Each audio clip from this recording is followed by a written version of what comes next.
Welcome to Good Evening KU. I'm Gabe Johnson. And I'm Max Irvin. Well, this is our third week back from spring break, and weather's finally warming up. So, thoughts on that? It's nice. It's nice to actually be able to do some activities outside, and you could probably learn to do some new activities too. Like, I haven't flown a kite in, I think, 15 years. Yeah. So I think I might go do that. Definitely. A lot of time, especially with college schedules, able to do different things. Walking to classes, it's a lot nicer now. I don't have to bundle up with my coat, hat. Don't have to get in huge packed lines for the bus. Exactly. Yes. You can just kind of walk at your own pace. Don't have to worry about whether it's going to be too cold or too hot. It's kind of like that perfect time of year where the wind's breezy, but it's not too hot.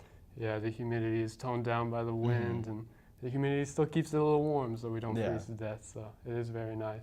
There's a lot of things you can do. I actually went to a Royals game yesterday. It was the first time I'd been to Kauffman Stadium, so yeah, I went with my roommates. It was pretty cool. Yeah, what was your experience like? It was really nice. I've been to a couple baseball stadiums across the country, but I went to Kauffman for the first time, and such a nice stadium. It's definitely a bucket list stadium. They played the Twins. They didn't win, but it was still cool to be there. Yeah, definitely a bucket list stadium. I would definitely want to go again. Where were your seats at? We were right behind third base, so we were pretty close, not too close, but good ones. yeah, a couple foul balls came our way, but that was fun. Definitely a lot of fun seeing the game there. Definitely a good place to take a date or go with your buddies or something like that. Definitely. Always a good experience there.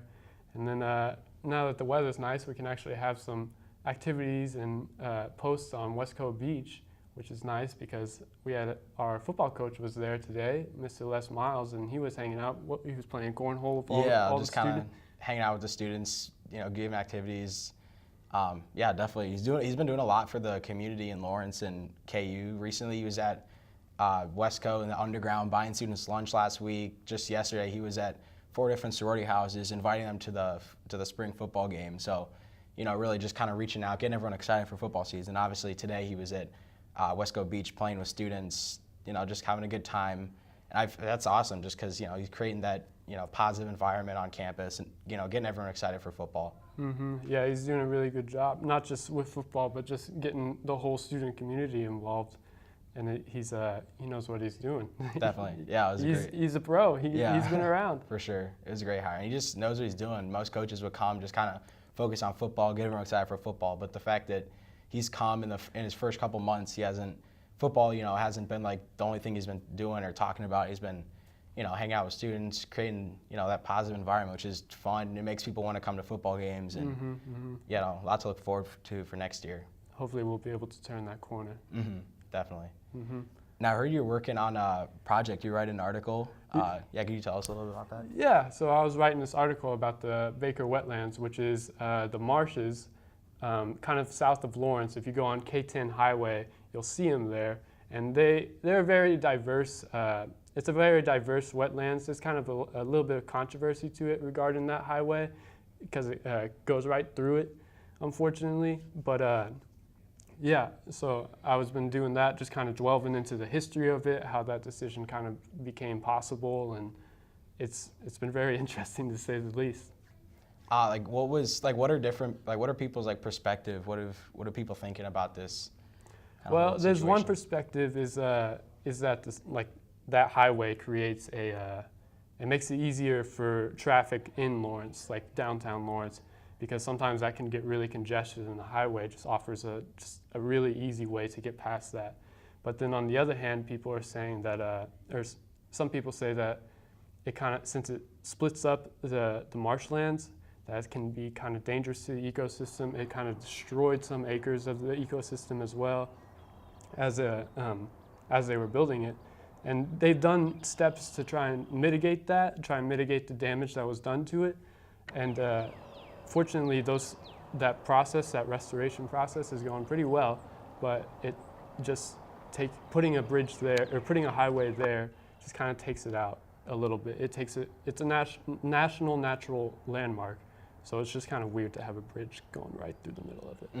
Yeah, you definitely see that a lot in today with like national parks, like Yellowstone, things like that. People want to preserve the parks, and then other people want to, turn those into more, industrial things or just activities, make it more urban. Things that create economic development of that nature. Yeah, exactly. Definitely. It's a pretty a hot topic these days. There's a lot of things with the Keystone Pipeline from a couple of years ago that's still going on now, and just different things around the country. And it's interesting to see that it takes place close to home. It's here in Lawrence. Yeah, definitely.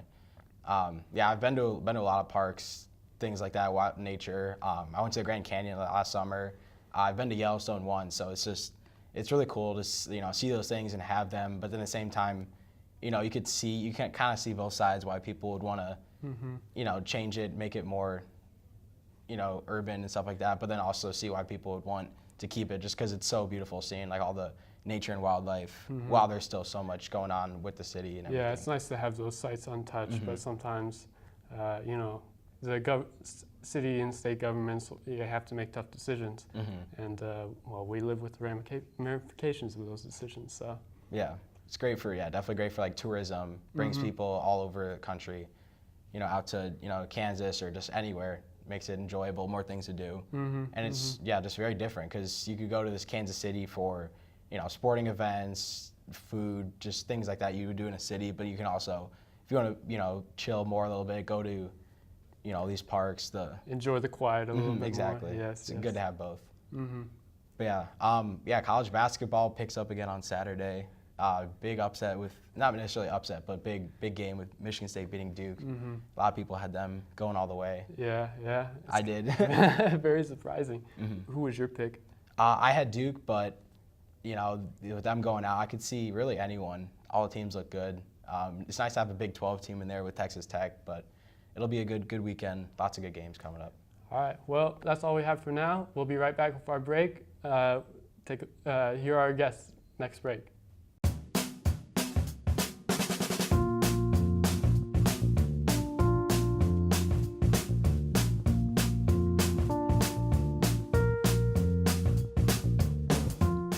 Shop local in the heart of the city, you support the people that make our community thrive.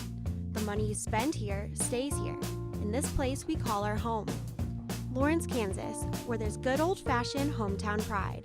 Eat local, drink local, shop local. Where you go to college makes a statement about you. This place will become a part of you. Your identity for life.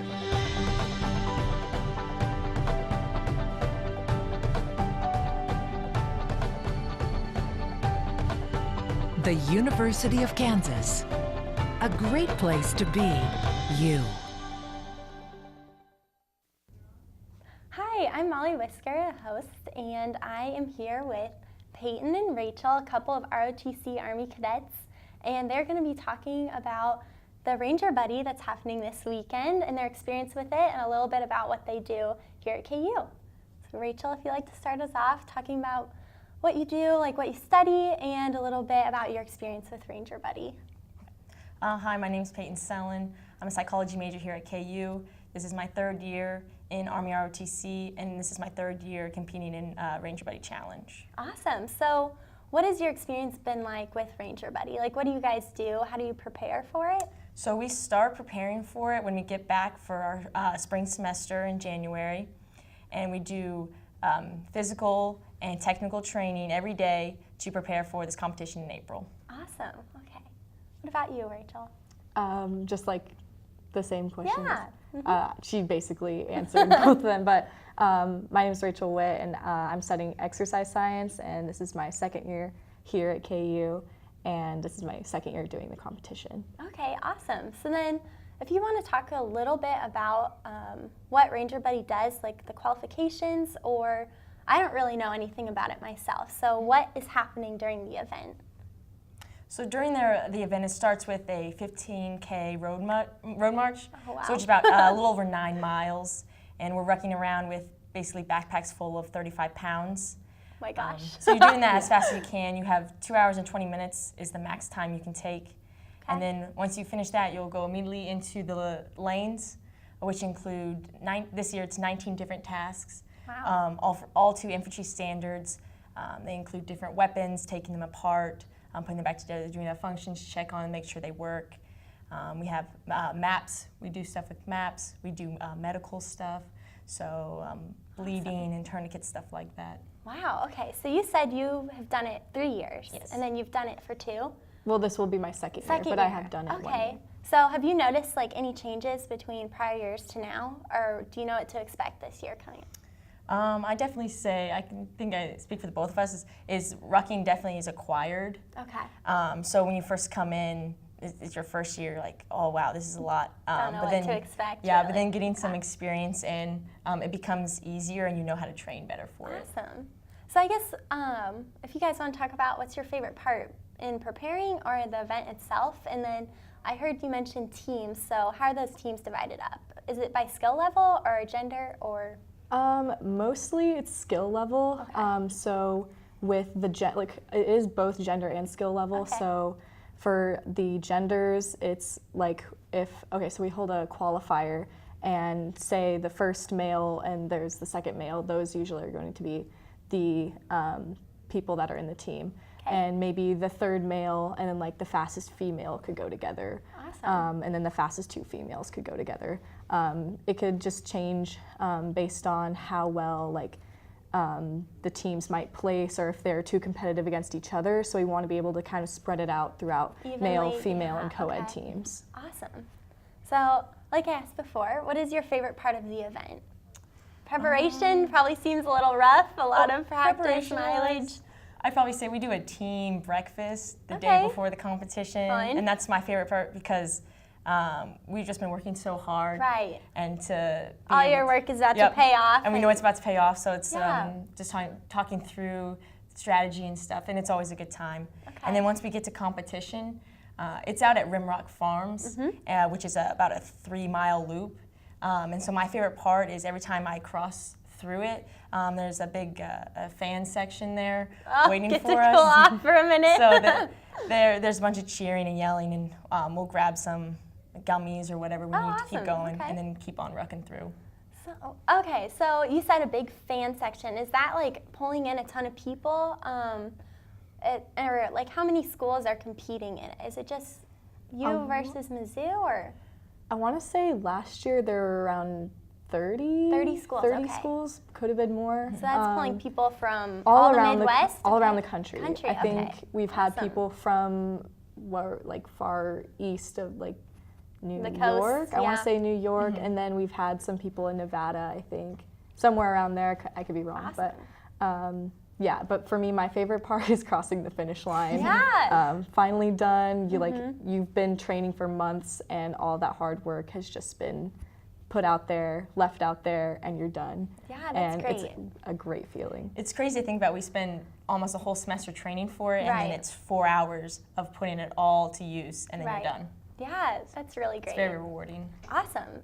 Do you guys have anything else you'd like to add about the event, or what's the date and time of it, in case any of our viewers want to come out and see what's happening? Yeah, so for sure, we'd really appreciate any support we can get. It's April 6th.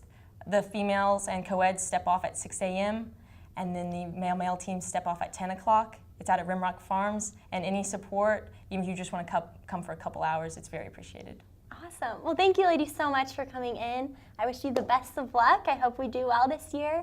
And thank you. We'll be back with the news after this. Thanks. Have a nice day. You too.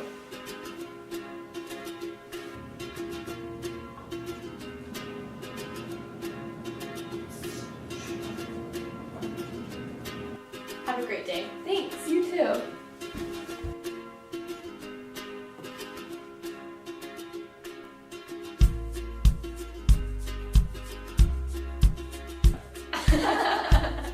Make someone's day. Pay it forward. Welcome back. I'm Meg. And I'm Alyssa. This is your Wednesday Good Evening KU News Update. The Trump administration is under scrutiny for granting security clearances to at least 25 people whose applications had been previously denied. Personnel Security Office Manager and White House whistleblower Tricia Newbold told a House committee last month in a memo that 2 current senior White House officials were among the 25 who had been rejected. The memo, which was released Monday, does not identify any of the 25. Newbold has accused her supervisor of humiliating her in retaliation. The next mayor of Chicago will make history as its first black gay woman. Lori Loughlin won a runoff to replace current mayor Rahm Emanuel, who is not seeking a third term. Lightfoot is a former assistant U.S. attorney and has most recently been the head of the Chicago Police Accountability Task Force. She will begin her duties in May. Joe Biden is facing multiple allegations of inappropriate touching and kissing. Amy Lapo said on Monday that at a fundraiser in Connecticut in 2009, Biden put his hand around her neck and pulled her in to rub noses. This allegation comes after former Nevada lawmaker Lucy Flores published a magazine essay that claims that Biden kissed her on the back of the head in 2014. Biden had released a statement on Sunday saying that he did not believe that he had acted inappropriately towards Flores. Felicity Huffman and Lori Loughlin made their first federal court appearance today in Boston. The two face a maximum of 5 years in prison if they are convicted of various conspiracy to commit fraud crimes. Both actresses are caught up in the nationwide college admissions scandal and face additional tax penalties and criminal charges. The Lawrence Journal-World will be moving into a new home in North Lawrence later this spring. The paper will join the former shopping center near the Kansas Turnpike and the I-70 Business Center, next to the place where you can get your Kansas driver's license. Blue Cross and Blue Shield of Kansas has purchased the existing LJW home at 7th in New Hampshire and expects to move in this summer. Guy Fieri will be in Kansas City tonight to visit his new restaurant in the Power and Light District. Guy Fieri's Dive and Taco Joint opened 2 weeks ago, but Fieri wasn't able to come to the grand opening because he was busy filming. Diners will be treated to live music, contests, and specials, and Fieri will address the crowd on the Casey Live stage during the event. And in sports, the baseball team lost to Wichita State 9-1 last night at Hoagland Ballpark. The best player on the team continues to be junior catcher Jax Groshans, who hit his 12th home run of the season for KU's only run. The Jayhawks are now 15-13 overall and will play at Texas Tech this weekend. And that will wrap it up for today's news update. Stay tuned, and after the break, we'll go live with Kylan for weather. Where you go to college makes a statement about you. This place will become a part of you, your identity for life.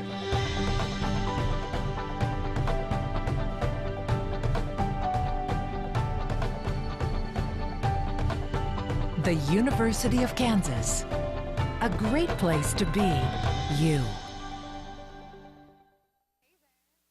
Rain again with the weather. I find it ironic that I'm the one doing the weather because my middle name is Rain. Speaking of rain, we have a few days filled with it. Tonight we're going to be seeing some rain at about 3 a.m. into the early morning hours, about 10 a.m. It continues raining all the way through, but we do get a nice break in the middle of the week.